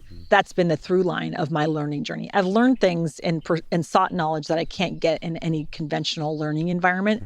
And so what are the tools that let me do that? It was like being adaptable and comfortable in different cultures, but also having common ground points, right? That are allow you to connect with people. So music's one of those things. So I love, like, you know, music, but I also, there's any number of enjoy a food, being able to pitch in and help in the kitchen, to play cards. Like those are when you're dealing with getting into like farming communities and stuff, that stuff really helps, right? So I basically have cultivated tools that let me drop into places where I can learn. And so those are all kind of a piece. Those are just tools to get in there. That said, we did listen to some Justin Bieber earlier today. That was I need to get more into him. I need to understand the full complexity of the Biebs. You're trying to achieve what hunting stands for, but at a much larger scale, which is what kind of Belcampo stands for. But what are your thoughts on hunting as a source of meat? It's amazing. 100% pro hunting. I think the reason that hunting flips a switch for so many people is because it's the first time they've had clean meat in their lives. Okay, so I think that the hunter's journey, when people get so turned on by hunting, they're just like, oh my God, I'm never going back. Yeah. I'm saying that's great if you got access to that, or if you know the guy who'll give you the backstrap, awesome. Yeah. But like that's not achievable for most of us. Yes. And I do think that talking to hunters about their experiences, what they love about it, many of them are just outdoorsmen. I say that because most of them are men, but most of them love the outdoors aspect of it and being out in the wild. But a lot of them, it's because of how they feel when they eat the meat. Yeah. And it's because they're eating, 99% of meat in America is made a very specific way. And it's in a way that is pretty inflammatory, not incredibly delicious. And when you're on that extreme, and then you toggle to having this totally different style of product, it feels radically different in your body. So of course you're like, I'll never go back. So when I talk about us being on that spectrum, it's like, well, it's hunted meats. I can never on any commercial operation create the variety of the biodiversity of species that an elk gets when it's wandering around of his own. There's no way you can do that on a farm. So there's always going to be that extra 5 or 10% that those wild animals are going to have, and those wild animals also fast for longer. So they go through periods of starvation, and that creates an even like slower growth for musculature. That's going to create even more unique flavor and characteristics. And so that's why there's that extra in the hunted meat, but you can come a lot closer with regenerative traditional farming to that flavor and health than with any other type of farming I know. So that's where I see it on the spectrum. I love that people are getting excited about game because it's better for your health. It's got all the same characteristics as regeneratively farmed meat, and it gets people turned on to like simple, delicious food.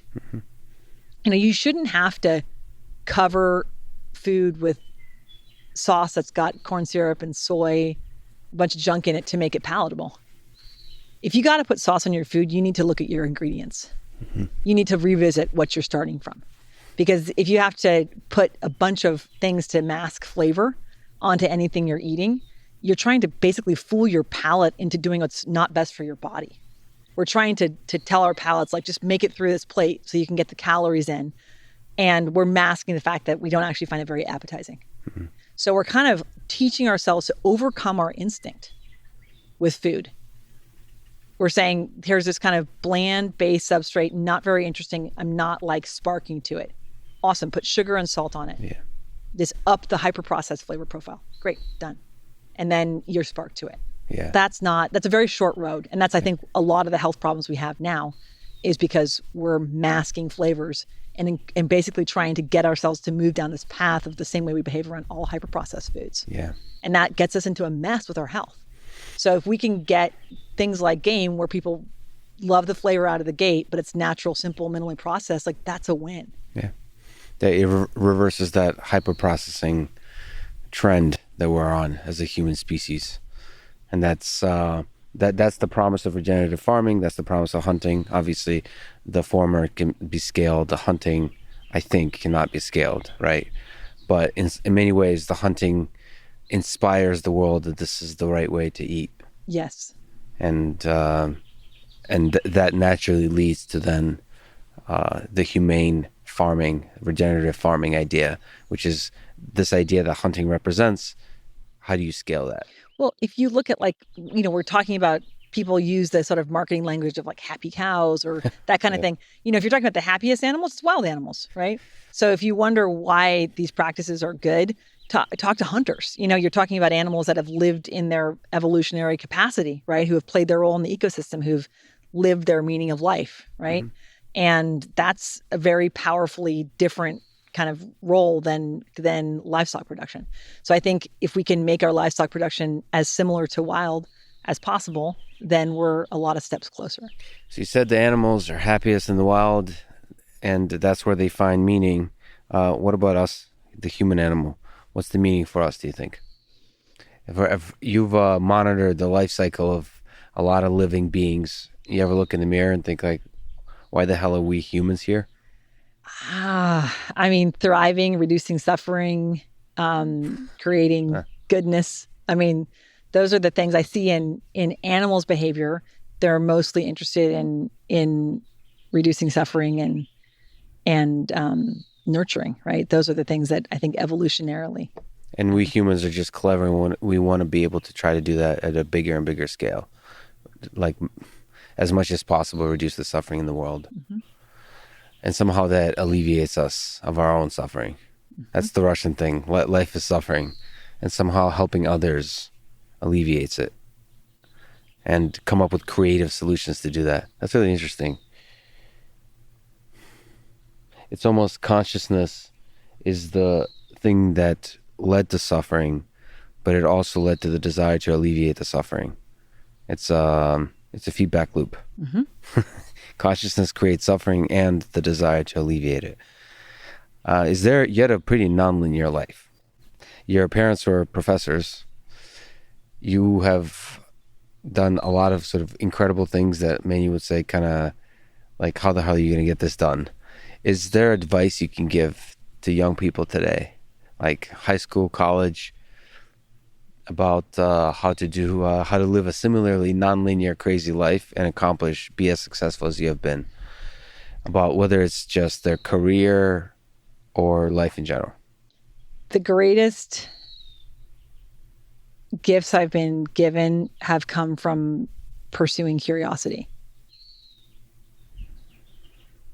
Just trying to understand the thing you're curious about and allowing yourself to be curious about and just going with it. And also pursuing things that are like deeply joyful for me. Not what society wants, but you just personally. Mm-hmm. Just on your own, you're happy that you did it. And that's something that in the times when I've strayed from that, my life has been harder. Right? So it's fundamentally, what are we on earth to do? To live and thrive. And so pursuing things that are curious and satisfying and interesting and joyful and allow me to grow. So I made a number of choices to do things that were more complicated and kind of not considered like cool at the time, although now it's cool to work on farms. It wasn't when I started my career in animal agriculture. And it was like, but just deeply interesting to me. And I felt like there was just lots to learn. And so that's been the path for me, is like going for something that's like curious and hard and kind of sticking with it and being open to it and growing elements that give me joy through that. So I also, for people who are starting out in their careers and want to do something different too, it's like, get out of your comfort. Go to a place that you've got something to learn from and let it teach you that. And you'll get beat up. Like I got beat up by that experience. Like it was really hard. I laugh about now working in Sicily for cheese making. I mean, and the funny experiences I had there, but it was hard. I was lonely. I cried a lot. It was stressful. It was hard. It was really hard. When you were inside of it, you didn't know how it's going to turn out. You didn't know it's going to turn out well. And I'm like, why didn't I get a job doing something that all my friends are doing? And I didn't speak the language. I had to learn foreign language and learn how to function. And it was very lonely and very challenging. But then that's where my resilience started to grow, right? So the things I learned there ended up just being about resilience and understanding the language of subtlety in meaning. So that's something that's carried me through my life. But it was a curiosity about cheese making and about just living in a village that was there. I'm like, wouldn't it be amazing just live in a really rural village? And then you just went with it. And I just this seems incredible, and have a place where you can, these the people seem interesting, the food seems good, and let's just try this and see what I can learn. And that putting yourself out of your comfort zone in a place where you have a chance to learn and grow is is the secret, because you grow through discomfort. People think that you grow when you get into this environment where everything's like kind of sailing along, but like growth actually comes through pain. It's like growth comes from being cut down and beat down and having to regrow and double down. And so that kind of opportunity, you have to seek it out. You have to put yourself in the line of fire a bit. If the situation sucks, it's a sign that you might be doing something right, in the sense that you're on the path at the end of which you'll be a better person if you allow yourself to grow in that way, like as opposed to resisting it, just going along with the journey and persevering. And that ended us up in this incredible place. This whole conversation, I'll probably overlay a video. I'm looking at a gorgeous mountain, and it's an incredible farm. Thank you so much for a meal yesterday. That was incredible. The cheese, the fish eggs, just everything about this place. Looking up, you can see the stars. The stars at night are beautiful, and there's a peacefulness to it. I had a pretty hard week, actually, just emotionally in many ways, and just coming here, it's immediately, so much of it is lifted. So I really deeply appreciate, Anya, that you would invite me here and that you would have this conversation. This was really awesome. So thank you so much. Thank you. Thanks for listening to this conversation with Anya Fernald, and thank you to Gala Games, Athletic Greens, Four Sigmatic, and Fundrise. Check them out in the description to support this podcast. And now, let me leave you with some words from the ancient Chinese philosopher Lao Tzu. Nature does not hurry, yet everything is accomplished. Thank you for listening. I hope to see you next time.